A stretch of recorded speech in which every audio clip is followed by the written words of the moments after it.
જસદણ તાલુકાના આંબરડી ગામે આવેલ સૌની યોજના હેઠળ શિયાળુ વાવેતર કરવા માટે સિંચાઈ વિભાગ દ્વારા ખેડૂતોને પિયત માટે વોકળામાં પાણી છોડવામાં આવ્યું, જેના કારણે ગઢડા તાલુકાના ઇતરિયા ગામના ખેડૂતોના ખેતરમાં પાણી ઘૂસી ગયા હતા, જેના કારણે ખેડૂતોના ખેતરો તળાવ બની ગયા હતા અને ખેતરોમાં ઉભેલા ઘઉં, જીરું, ચોખા,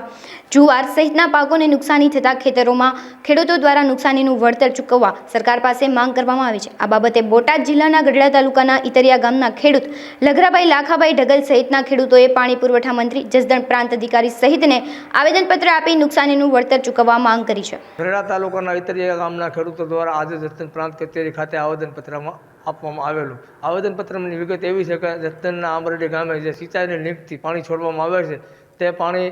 ન છોડવા માટે આ લોકોએ અગાઉ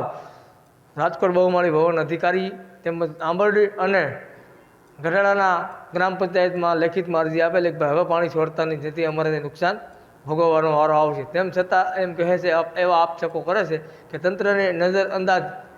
કે બેદરકારીથી પાણી છોડતા ઇતરિયા ગામની 20 વીઘા જમીન જે બેટમાં ફેરવાઈ ગઈ, ઘઉં, જીરું, ચણા અને જુવાર જેવા પાકને પબ્લિક નુકસાન કે જાણે પાણીમાં ધોવાણ થઈ ગયું હોય તેવી માહોલ સર્જાયો હતો। તેને લઈને જસદણ પ્રાંત કચેરી ખાતે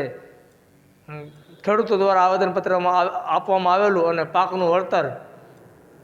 આપો તેવી માંગ સાથે આ લોકોએ આવેદનપત્ર આપેલું પુરવઠા મંત્રીને તેમજ જસદણ મામલતદારને। અબ તક ચેનલ કાળુ રાઠોડ, જસદણ।